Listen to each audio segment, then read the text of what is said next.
TV9 USA. నేను Neelima. A to Z fast news చూద్దాం ఇప్పుడు. అమెరికాలోని ఓరెగాన్ రాష్ట్రంలో బెండ్ నగరంలో ప్రజలు జంక్షన్స్ లో ఉన్న విగ్రహాలపై పెద్ద కళ్ళు పెట్టారు. ఈ కృత్రిమ కళ్ళను గూగ్లీ ఐస్ అంటారు. ఇలా చేయవద్దని స్థానిక ప్రభుత్వ యంత్రాంగం ప్రజల్ని కోరింది. విగ్రహాలపైన గూగ్లీ కళ్ళను తొలగించేందుకు ఇప్పటివరకు 1.27 లక్షలు వెచ్చించారు. కెనడా నుండి వచ్చే అన్ని వస్తువులపై 25% సుంకం విధిస్తామని కొత్తగా ఎన్నికైన అమెరికా అధ్యక్షుడు డొనాల్డ్ ట్రంప్ బెదిరించారు. ఇప్పుడు దీనికి ప్రతిస్పందనగా కెనడాలో అత్యధిక జనాభా కలిగిన ఒంటారియో అమెరికన్ మద్యాన్ని నిషేధించడానికి సిద్ధమవుతోంది. అంతేకాదు అమెరికాలోని మిషిగాన్, న్యూయార్క్, మిన్నెసోటా రాష్ట్రాలకు విద్యుత్ ఎగుమతిని నిలిపివేయాలని కూడా ఆలోచిస్తున్నట్టు వార్తలు వినిపిస్తున్నాయి. తన పదవీకాలం ముగిసిపోవడానికి కొన్ని రోజుల ముందు 1500 మంది ఖైదీల శిక్ష తగ్గిస్తున్నట్లు అమెరికా అధ్యక్షుడు జో బైడెన్ గురువారం ప్రకటించారు. ఈ ఖైదీలంతా కరోనా మహమ్మారి సమయంలో జైలు నుండి విడుదలయ్యారు. ప్రస్తుతం గృహ నిర్బంధంలో ఉన్నారు. హింసాత్మక నేరాలకు పాల్పడని 39 మంది నేరస్తుల శిక్షలను బైడెన్ క్షమించారు.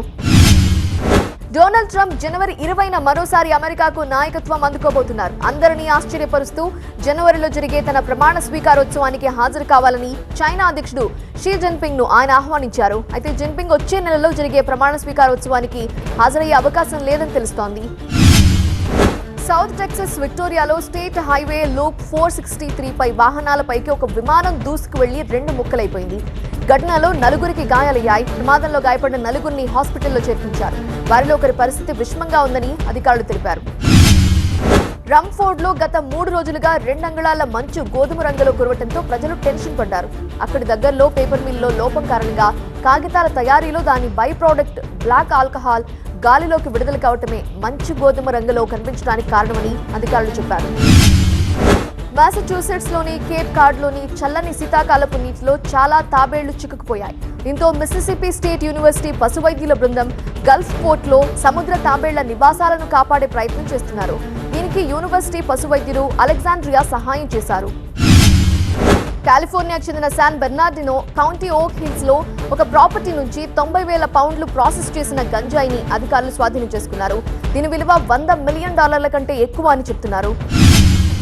శాన్ ఫ్రాన్సిస్కో నగర వ్యాప్తంగా చట్ట విరుద్ధమైన డ్రైవింగ్ పై కఠిన చర్యలు తీసుకునే విషయంలో కఠినంగా వ్యవహరిస్తున్నట్లు పోలీస్ డిపార్ట్మెంట్ అధికారులు గురువారం వెల్లడించారు. ఈ ఏడాది అక్టోబర్ చివరి నాటికి ఏజెన్సీ దాదాపు 1300 టికెట్లు జారీ చేసింది. ఇది గత ఏడాది మొత్తంలో 5,000 కంటే చాలా ఎక్కువ అని అధికారులు తెలిపారు. లింకన్ పార్క్ హై స్కూల్లో 2020లో ప్రిన్సిపల్ జాన్, అసిస్టెంట్ ప్రిన్సిపల్ మిషెల్లను లైంగిక దుష్ప్రవర్తన ఆరోపణలతో ఉద్యోగాల నుండి తొలగించారు. Chicago public schools inspector general వారి కేసును తప్పుగా నిర్వహించారని తీర్పిచ్చారు. దీంతో వారికి ఊరట లభించింది. ఇది ఇవాల్టి A to Z fast news. చూస్తూనే ఉండండి TV9 USA.